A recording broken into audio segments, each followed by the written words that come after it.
Hello, you wonderful people, and welcome to another episode of Super-Fanta-Fi. This being a show where I talk about TV shows of the supernatural, fantasy, and/or science fictional genre.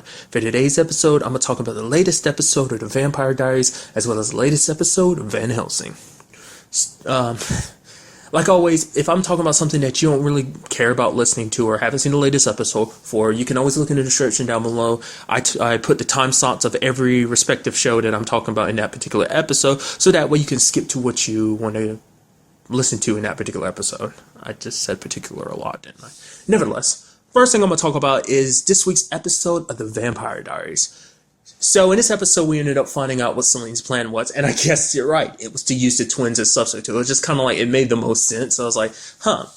And it seems like this isn't just a plan she came up with all of a sudden. Apparently, she's been looking ever since she got out back in like the late 1800s, which is actually the reason. Because I was wondering, like, why was Sybil so pissed at her? I mean, obviously, their past is one reason. That's not just one reason. It's a big reason. But the fact of the matter is, they stayed together that entire time. I didn't think about that till now, but in that entire time, they had been around each other like that entire time. So it wasn't. She was pissed about that, but mainly it's because Seline had escaped back in the late 1800s. She had been free for about 100 plus years, and she never came back for Sybil, so that's why Sybil kind of harbors some harsh feelings towards her. That's why when Georgie came, was like, oh yeah, let me get you out of there, and she basically told Georgie to tell her sister to screw off because she's not working with her. That's the main reason why.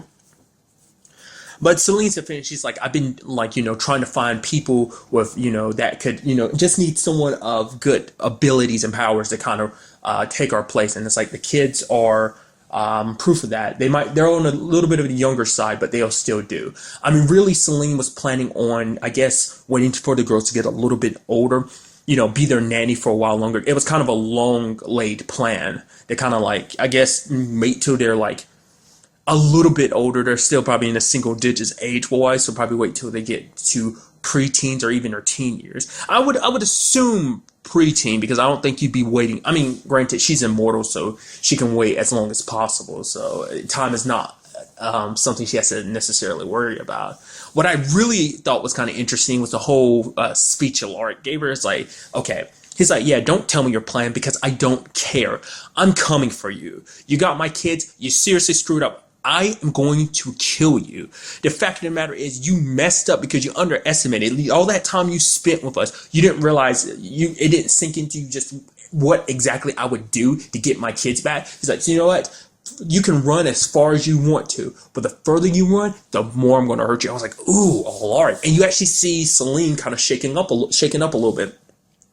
Because in Celine's, like, in her mind, I think, I mean, it could be wrong, but I think on some level, Seline actually started to like Alaric. Or maybe it's because she actually kind of believed this threat. I mean, really, it could be either or. I mean, the fact of the matter is, I don't think Seline, she did, because it didn't come up this episode, but Sybil actually has the weapon, that tuning fork, but she hasn't let Seline know that yet. Which, I mean, I'm possibly kind of allude to that, to some thoughts later on I might have, but I'll get to those soon enough. But it's just like interesting. I just thought about that. That never came up that she has that weapon because she got it at the end of the last episode. I mean, when she escaped the last episode. So, and now I'm talking about the whole situation. It's like, do they still not know about Georgie? Because like the other dude that was working with Georgie and Alaric, like he rushed off when they found her remains and stuff like that to be identified. So I don't know if that ever got found out,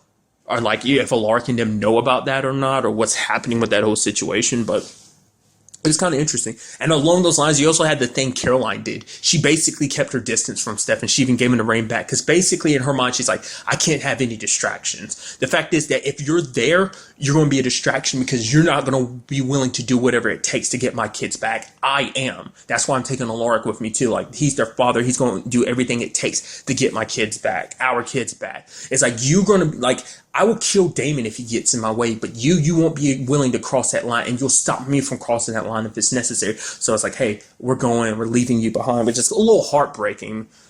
it's understandable, but you know, in back in my mind, I'm like, but what about Alaric? Alaric's going to be a little hesitant too. But then I was like, no, well, Alaric, yeah, you know, Alaric likes Damon, cares about Damon, but it's like to him, it's like saving his kids is way more important. They take priority over Damon, especially this. I mean, you really got to see kind of that more angry side of Alaric. You don't see it that often. I mean, he's usually a calm, cool, and collected dude. Even when he's angry, he's never like as pissed off as he was in this episode when he ended up punching like the window and ended up cracking into the vehicle they're in. But what I really appreciate about this episode is Damon, usually being who he normally is, decides to kind of make an opportunity out of all of this. That basically he's like, hey, all right, let's summon up Cade, and then like you have Seline being like, what? No. What would be the point? The kids they're not ready yet. I need them they need to be older and stuff like that. But you know, Damien's like, well, it doesn't matter. Let's kind of use this as an opportunity to kind of get the dealings out of the way. We'll kind of work out, almost like we'll work out the details later. Because apparently then, you know, him and Seline kind of come up with a deal or their own. Because it's no surprise, because Damon is kind of the one that comes up with the plans usually. He's the plan guy because he always has schemes and loopholes. I mean, this is the opportunity he's been waiting for. I mean, truth be told is he's kind of in a state of mind where he doesn't care about serving Sybil at all because, you know, she's in his mind and everything. But the thought of being able to escape hell, it kind of sits in his head, and he's kind of like, okay, you know what? I can use this as a way of getting out of hell, because it's like, hey, this is just as much an opportunity for me as it is, you know, for Seline, because it's like we both don't want to go to hell. So it's like, hey, it works out for both of us. Then you had Stefan helping out Enzo, which sucked because she got back. Sybil got back inside of his head, and I just love how twisted she is. She's like, I can use this one hand to cut you up, and on this other hand, use the other hand to eat me some bacon. It's like, you are seriously twisted.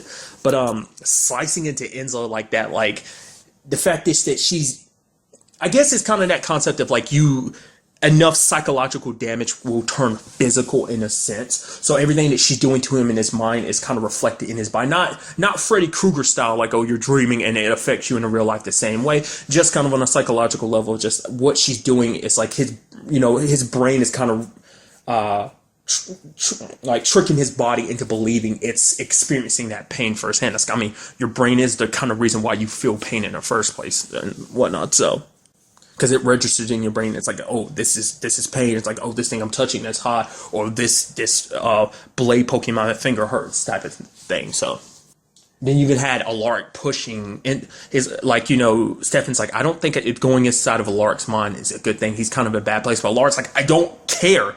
He's like, Stefan's trying to get like almost brownie points, being like, tell Caroline I'm doing everything I can. Okay, I'll tell her that if you actually do everything you can, you know. And then, like, to me was like the most line Alaric gave the entire episode is like, no, they're not your children. They're my children, mine and Joe's children. The moment they're saved, I'm taking them away from you, from all of you. It's like vampires, you bring nothing but darkness. Like, they'll never be safe as long as you're around, because you always attract darkness in their lives and stuff like that. It's like, ooh, he's like, I'm saying this as their only true parent that's alive. You're not their parent. And it's like, ooh, that sucks. That really hit home. But then I like what Caroline says later on, being basically like, for one, you might be right. Technically, they're not my children. They are Joe's children, but they were inside of me.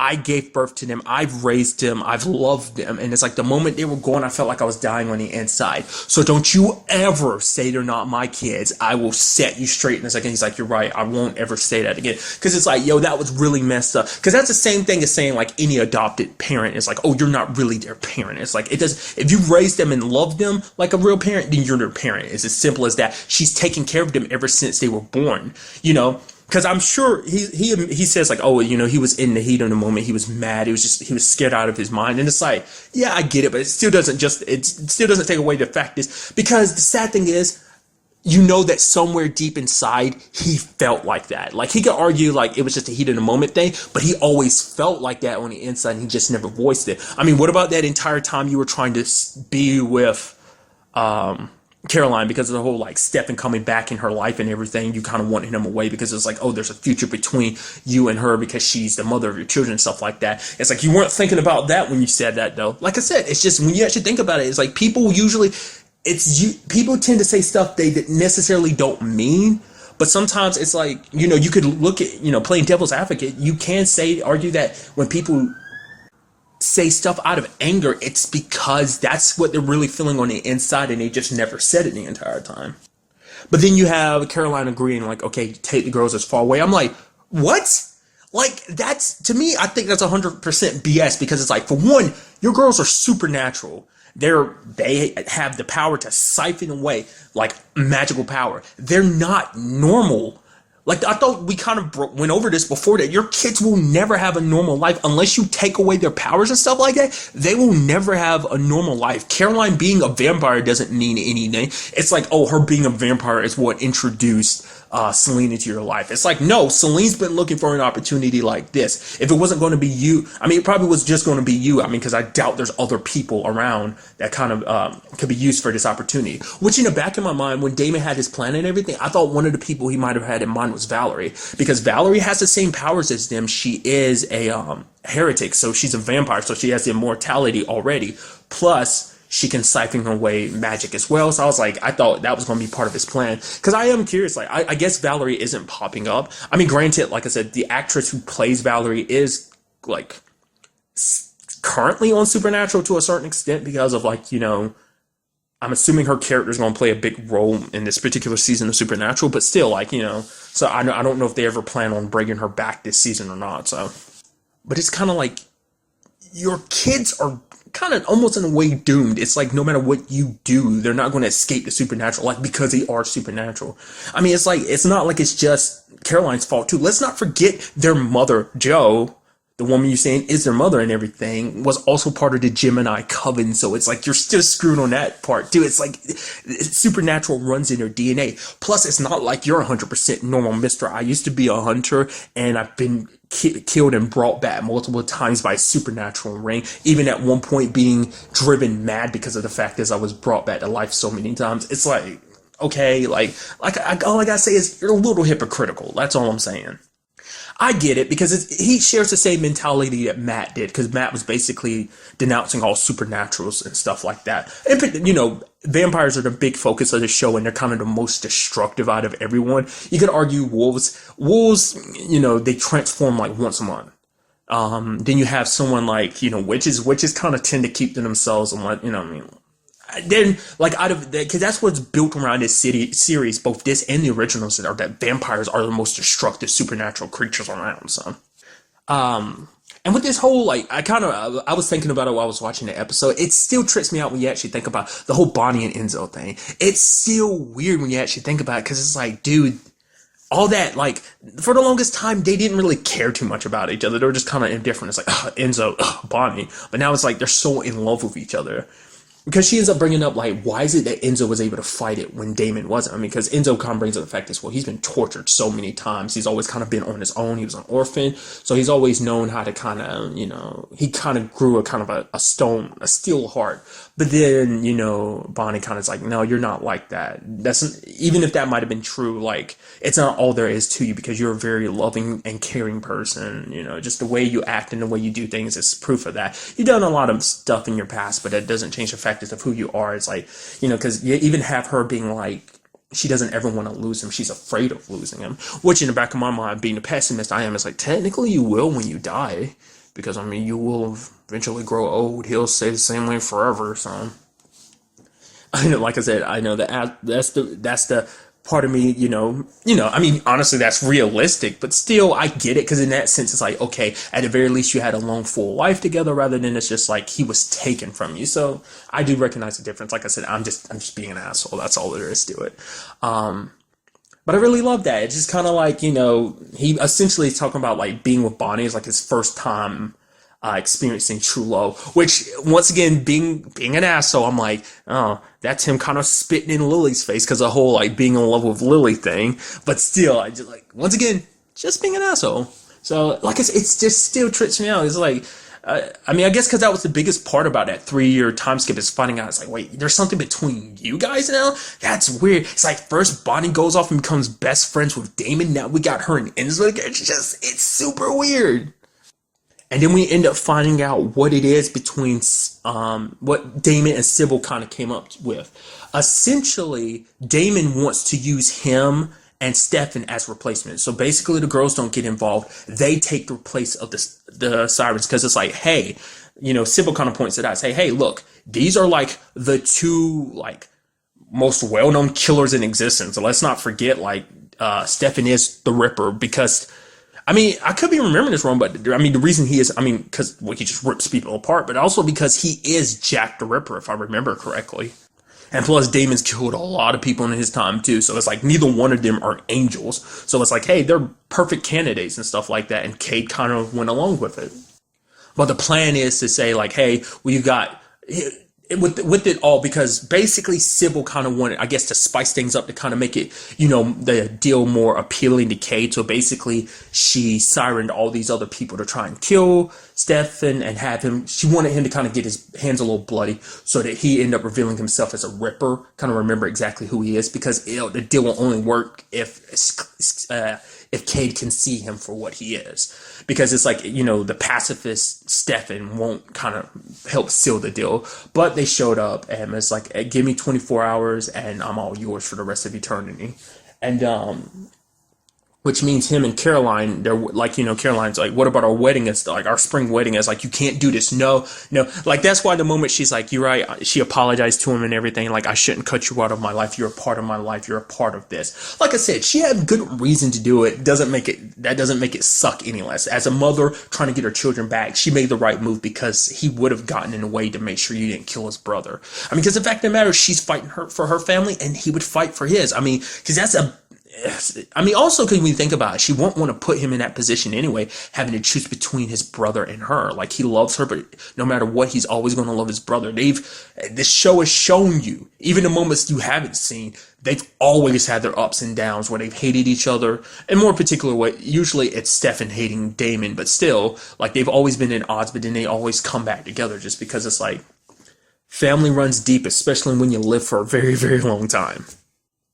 But for her, it's kind of unfair. It's like, it's so much happened. It took a while before her and Stefan could get together. And it's like, now we got, especially after the 3-year gap, it's like, okay, then, they were apart, kind of like, it was weird and awkward and stuff like that. She was pissed at, they got back together. They're good now and they're in love and they're going to get married. And it's like, this comes up. And he's like, so basically he wants to spend the last 24 hours he has getting married to her. So, which, like I say, it just sucks. But, I guess, one obvious reason is to do anything he could to get the girls back. But I think also because he feels this might be a means of getting back, helping get his brother back. Now, the thing is, we still don't know 100% what went down between that conversation between Damon and Stefan. Maybe Sybil knows, but who's to say he isn't hiding stuff from her?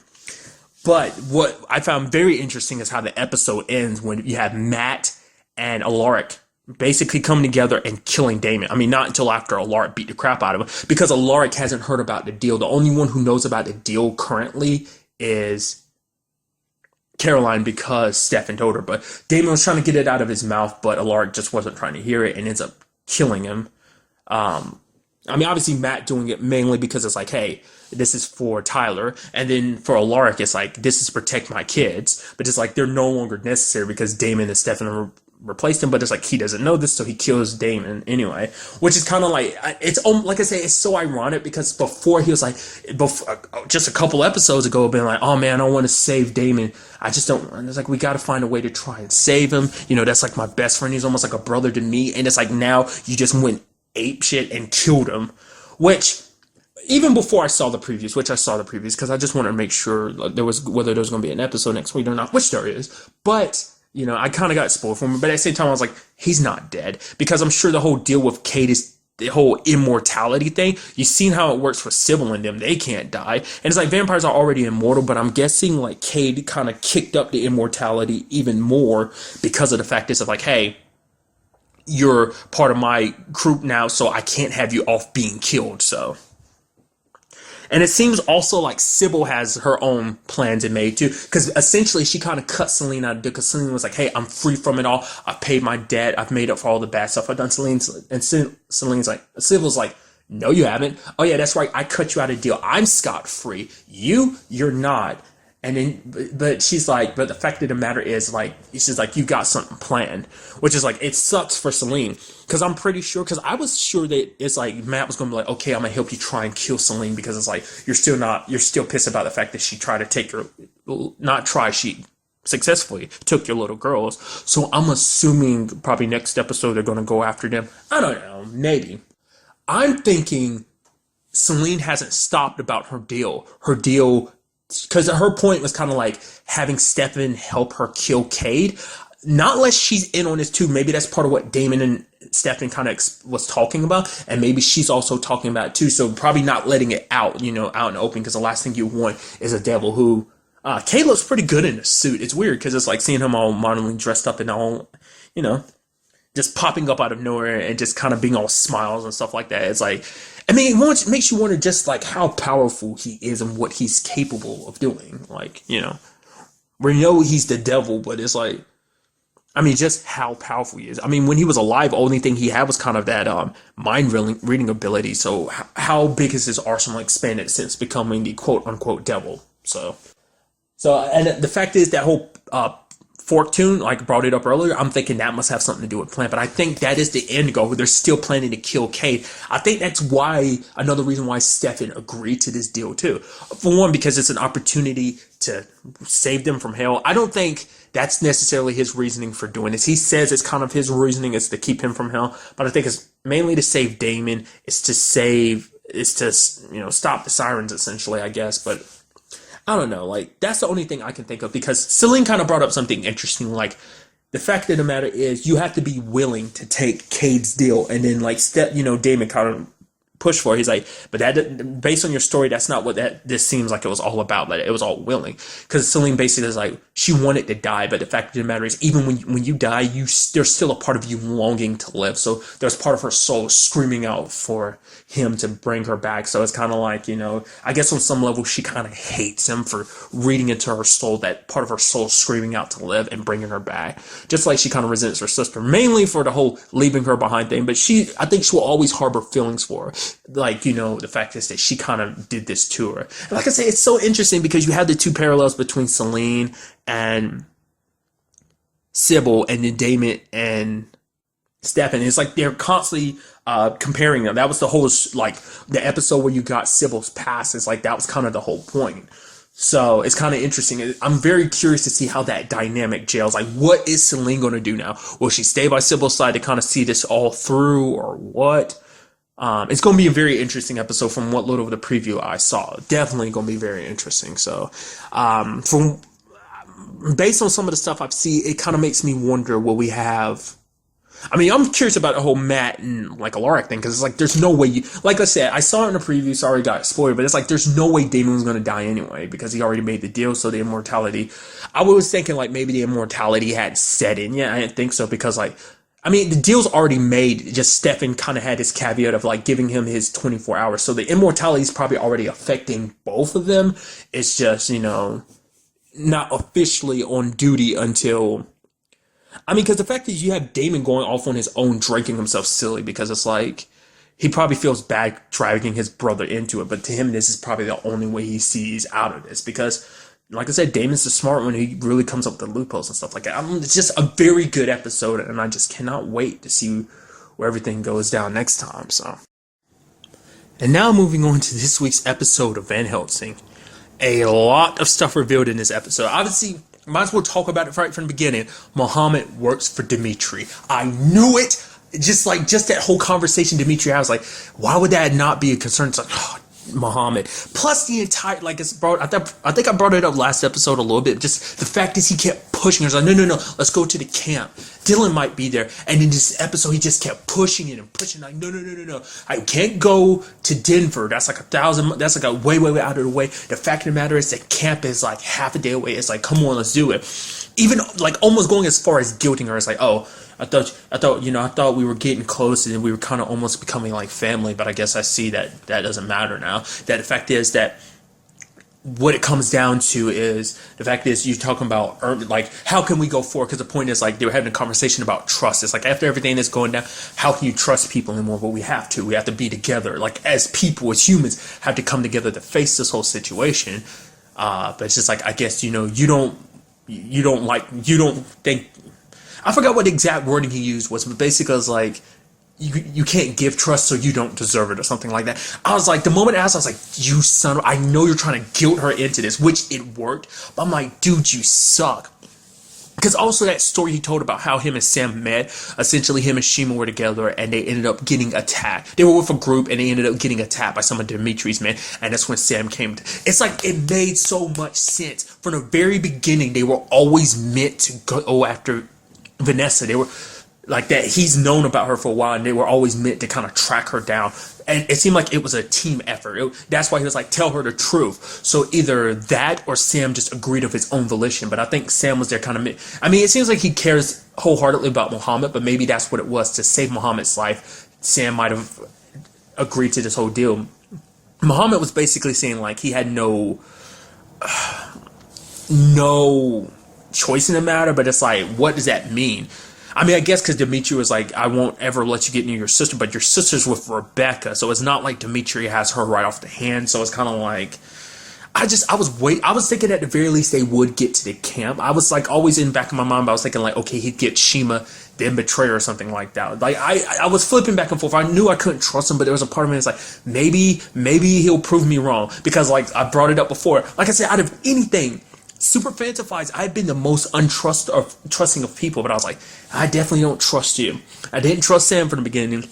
Because something interesting Mohamad brought up is the fact is that Sam told the group back at the hospital, like, oh yeah, I'm the one that did it, but then Mohamad took the blame. Everyone was thinking like, oh, Sam said that just to protect him, which I almost completely forgot. I was like, right, he did admit to that, didn't he? So, because to him, the whole purpose, I guess, is like, if he gets cast out, it's like, fine. But Mohamad, he wants Mohamad somewhere safe. Plus, Mohamad needs to keep on with his mission. Like, that's the thing. There has to be a reason why Mohamad agreed to that. Like, it can't, I mean, maybe it is Shima, but like I said, I feel like if Shima was a goal, she'd be somewhere near Dimitri, so he'd have more leverage over him. So not unless there's more to it than that. The fact is, he calls Mohamad his son. I don't know whether it's like him and Mohamad have had like a long-standing thing of like, oh yeah, like, you're kind of my right-hand man. And another interesting thing that came up this episode was the fact is that Julius told Dimitri about the whole aspect of like, oh, you can't change back once you've been turned human. And that I was like, and it seemed like Dimitri didn't know that. So which makes me think the whole situation with that servant that was part of his death squad, because I think I brought that up. It's like, maybe it was just for the fact that he can go through UV lights. I think that's what it was. Combined with that, and plus the fact that he was still loyal. But it seems like even then, Dimitri and them turn on vampires that are no longer human, so they just eat them. Who become human, so they just eat them. So I was thinking like, there had to be a special reason why they didn't just cast them out and use them, but they use them for that purpose of like, I don't know, like, even people who, but like I said, because there was the first incident of that happening, of them becoming aware of Vanessa's existence. It was like, that vampire that returned, they kind of basically kicked, well, I mean, I would assume they ate him, so he wasn't part of the group anymore, so. But also, we kind of got to witness Dimitri's powers kind of firsthand a little bit, like how overwhelmingly strong he is. Even someone like Julius didn't stand a chance. Like, Julius got pushed back like it was nothing. Because for Julius, it was always been kind of like a fight for control, because he wanted to kind of run things, but Dimitri is like, if you want to try and run things, try and take it from me, which ultimately failed. Even Vanessa couldn't do anything. Vanessa hopped up, the sword in hand, grabbed her by the throat, knocked the sword out of her hand, and it's like, yeah, you're done, which I'm going to get to some of that later on, but it's just like, it's crazy when you see someone as buff and as almost powerful as Dimitri is kind of nothing in front of, I mean, someone as powerful as Julius, it's nothing compared to Dimitri. Also, we ended up, I think it was a conversation I brought up last time too, maybe. It's the whole situation of being like, hey man, like, like, it might apply to Julius, but like someone like Dimitri or Rebecca, it's like, well, I don't know, like, because at this point I'm kind of wondering, is Rebecca even the same as Dimitri either? Because he's been around for a very long time too. So I don't know, is Rebecca his sister? Like, he was essentially talking about the fact is that he was going to offer Rebecca to Julius until he did all this kind of rebellion crap, going off his own, doing his own thing. But nevertheless, it brought up the question of like, can someone as old as Dimitri be turned back into a human by Vanessa? Is that even possible? So even he's not 100% sure. Like, he's like, yeah, someone like you, Julius, because you're pretty much nobody, but someone as spectacular and as old and powerful as me, could it work? The fact is, they don't know, and that was something I brought up too. So it's kind of cool. I mean, obviously the show is going to reference that too, but We also ended up finding out that apparently, obviously, there are people older than Dimitri. Dimitri isn't the first, because I brought that up too. Like, how did someone as old as Dimitri become a vampire? Apparently, there's people above him called the Elders, and it basically Dimitri wants to use her as a way of resurrecting them. She's the key to resurrecting them. So I guess it's kind of a situation where they're kind of in a deep slumber, so they're kind of somewhat dead in a comatose like state, I would assume, and hoping to use Vanessa's blood to kind of resurrect them. Once again, I don't see how that's even possible. It's like her blood is, like I said, not unless they're planning to re-engineer science and stuff like that. I mean, they do have a whole bunch of scientists under their control and everything, but it's still just, I don't understand how that'll work out. But apparently, if they get Vanessa, she will help them live for 1,000 lifetimes. Dimitri's words. So it's going to be interesting fun, because it's like you looked at Dimitri for the longest time as the top of the food chain, but apparently there are people even older and more powerful than him, known as the Elders. So that does beg questions that I guess we'll kind of get an answer to soon enough. Just that whole Mohamad thing, I was waiting for the twist, especially when she got back to the truck, and especially when that old lady was like, oh, there are no kids here, because he lied and told her about the whole place being a place where it's like, oh yeah, kids are held here too. It's like, no, this is only for the old, so that they can be drained. This is a camp only for the weak and the old. It's like, they don't have kids here. And it's just like, I was like, he straight up lied to you. It's like, crap. And then she got back to the truck. I was like, he's got the keys. And he's like, she's looking, shit. I was like, he has the keys. It's just like I said, plus he guilted her. Like, cause he kept bringing it up multiple times. Like, there's things I have to tell. Because she asked him, she was like, what is this truth? It's like, oh yeah, Sam was just BSing out of his mouth. He was lying, just doing anything to try and save his life. Which we also learned some things about Sam. Apparently, Sam doesn't like water. He couldn't cross the river because even as a vampire, he's still afraid of it. Because at some point when he was younger, apparently, he almost drowned. So that kind of stuck with him. Which I guess I can kind of get behind too. Because anyone that doesn't know, I don't like large bodies of water. Because when I was younger, I almost drowned too. So I do kind of understand that. So I didn't even think about that when I was watching the episode. But now I'm recording. I was like, oh yeah, that's kind of a similar thing between me and Sam. And also, you kind of, even as a vampire, I don't know, I feel like you never really got to notice how skilled Sam really is. I mean, the fact is, he survived this long, so he's got some skills, but the fact is that when he was going up against Vanessa and him, Vanessa kind of lost big time, but the fact of the matter is, Vanessa's still well untrained. She's got a sword and everything, cool, but it's not like she knows how to properly fight. She's just kind of feeling her way around it. She doesn't have proper training, but Sam kind of kicked their asses. And you had the whole moment of I thought it was pretty cool. Vanessa shot him in the face with a flare, kind of blinding him. But also, maybe that came up before with the whole Pharaoh discussion, but also the lady that works for Julius is like, oh yeah, you almost became Pharaoh. So feeding on rodents and stuff like that isn't enough. I guess if you don't get enough human blood in your system, then you kind of start to decay and lose your mind a little bit. So he was almost Pharaoh until she gave him blood. And then she's asking him, it's like, tell me all you want about Vanessa, all the people she turned human, and also about Mohamad. And he's like, I'll tell you what you want to know about Vanessa, but not Mohamad. He's mine. She's like, oh, you will tell me. Sadly, Julius comes back to find her dead. Still don't know who she is or what significance she has, whether she's like a mentor. I don't think it's kind of I think it's a love thing, maybe more like a motherly mentor thing. I don't think it was kind of like a girlfriend thing or something like that, the way he was acting. It was more like if his mom died or something like that. Maybe she actually is his mom, but at first I was like, did Sam do that? I was like, no, maybe I'll take it. Maybe Dimitri did. Just a set point. It's like, oh, her finger's missing. It was Sam. And then, once again, even talking about Sam, I can't let it go. Mohamad, you little piece of crap. It's like betrayal after betrayal. It's like, I just knew it because the group was whittling down little by little. I mean, you already had Doc try to betray them to Magdalene. Which side note, is she dead? I know Julius shot her with an arrow. I think she shot her with an arrow and just left her. I don't know if she's exactly dead, but still. But Doc, which we still don't know where she is. Then Sam, now Mohamad. It's just like, dude. Was there anyone in that group you could really trust? I mean, John might have been a dick, but at least he was kind of trustworthy. And halfway, there was that guy that Vanessa, when she was in the camp, the guy that was the butcher that was slicing up stuff, and I was thinking in the back of my mind, I was like, don't let it turn out to be Axel, that he actually got turned, and that's actually him over there, and Vanessa has to try and revert him back to him. Okay, it's not Axel, which does beg the question. Maybe he did get turned by Gorman, which I don't think. I'm just waiting for him to pop up, but still. Then we also had the guy, Taka, which I can't believe I didn't bring that up before, so I meant to. But the actor who plays Taka, him and Sam, to anyone that doesn't know, they were actually co-stars excuse me, on another sci-fi series. I mean, specifically the channel sci-fi, not, I mean, which was well, it was more fantasy than anything, but the show Sanctuary, which was kind of cool. I don't know. It literally popped in the back of my mind. I was like, right, because he's popped up like once before, like the other episode when Shima was kind of like, oh no, the fact is I came back with scars. This lady that's part of the resistance, she's a liar, ended up getting her killed and stuff like that. But essentially, Taka's got plan is to kind of knock out the power so that basically the Citadel doors will open, kind of basically going full force with the resistance. The lady that's working with Taka is like, if we do this and the resistance like backs down, we're screwed, right? Dimitri will wipe us out. But it's like, hey.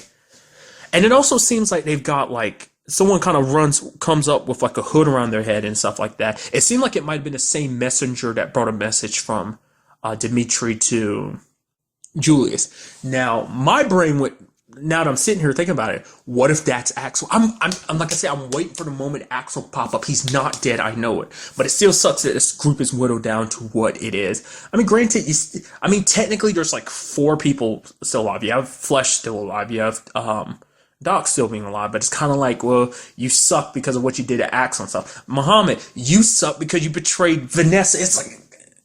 It's like, come on, dude, come on, that's not right, man. And it's like I said, like, at least in Mohamad's case, it seems like he had a reasoning for doing it.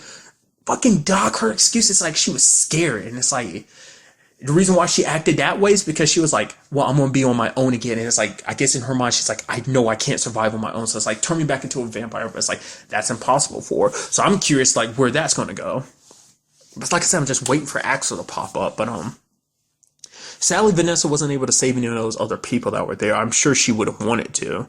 But she was, those people squirming in those sacks, asking us, like, for help and stuff like that. Also, I wonder what it is that she did to that butcher dude. Because, I mean, obviously she sliced him up a little bit, but then she jabbed that thing in the back of his... I don't know whether that was something they were using to kind of embalming fluid or something like that. Maybe that's what it was. I don't know.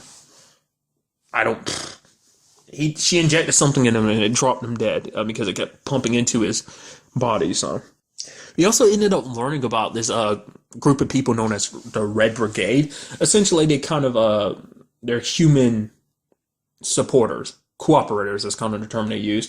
Essentially, they they basically move the blood for the vampires and stuff like that, sell out humans and stuff like that, sell info to the vampires and stuff like that.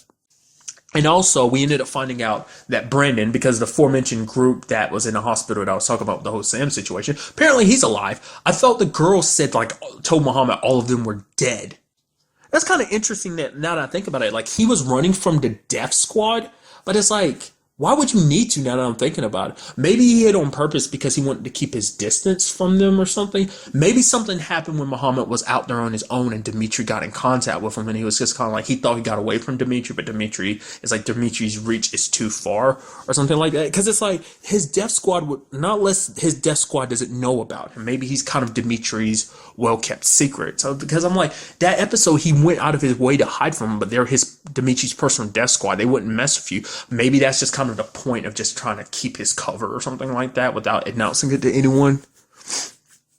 Because because whatever the case may be, he definitely doesn't want to be a vampire. I mean, it's not, like I said, I brought it up because the fact is, he pointed out in one episode, like, oh, the marking he has is kind of like, oh, the fact is he belongs to a vampire camp and stuff like that, which is like, he never really went into specific details of like what camp and group he belonged to. So I was kind of like, okay, it's definitely got to be Dimitri at that point. But nevertheless, Taka pops up because he ends up tracking down Flesh, because Flesh and the other people from Eden, including Theo, left. And now I'm sure Flesh and his group are kind of being brought in with the resistance, which it seems like Brendan's part of the resistance too. But I'm pretty sure he really wants to kill Flesh, but he can't because, Taka wants to talk to him because he's like, in more particular, he wants to talk to Vanessa because he knows about her. But it's like, that kind of doesn't mean jack squat now that Dimitri has her, but it's like, I don't know, it's hard to say because it's like, dude, like the whole Shima betraying, like she knows about the plan, but like I said, it seems like they got an inside person to that whole situation, so it's kind of like, I mean, that's who I assume is kind of in the cloak. We never really got a look. Part of, like I said, I was saying before, I kind of think it might be Axel, maybe it's not. Who knows? There's so many questions. And when I was looking this up, it does seem like this is episode 12. I don't know. I thought there was like more episode. I think like in my mind, like of what number episode things are on, I think I was confusing this with Fallen Quarter. It's nevertheless, this was episode 12, and next week's episode is episode 13. I was kind of watching this online, so I didn't get to see, next episode. But I'm assuming, I could be wrong, but I'm assuming next week's episode is the season finale. If it is, I'm very interested to see what goes down. Like, I mean, how this is all going to play out. Like, I don't know. Like, I mean, like, not only is she captured again, but it's not by Julius. It's literally by Dimitri. But now I'm thinking about Julius, though. Maybe Julius won't take her finger being missing. Like, maybe he won't interpret that as Sam. Because he didn't know about Sam being there. The only person, well, only like one other vampire knew about Sam being there, and that he's the one who killed her.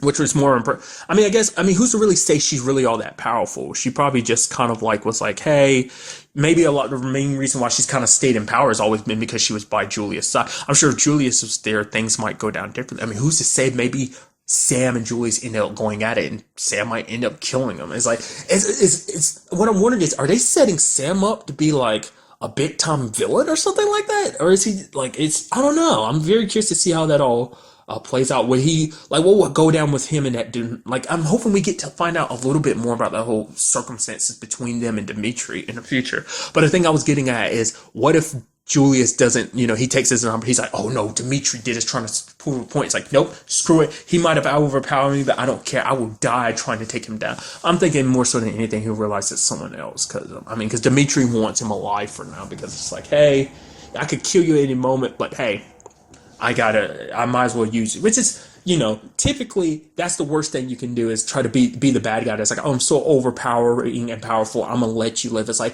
that's not a good idea, because usually letting your enemies live means they can come back to get you another day. Take example of Sam. Vanessa and them decided to let him live, and it ended up biting them in the ass because he became a vampire and he was coming after him. So, and now he's all healed up because he's had human blood and stuff, so he won't have to worry about being all feral. He'll kind of keep his human mind, so he'll be able to operate. So last thing you want is someone like Sam at full potential, back with vampiric ability. So, but look, that's really all I want to talk about in this episode. Till the next time we meet, be happy, be safe, live life to the fullest, and enjoy it. Good day and goodbye.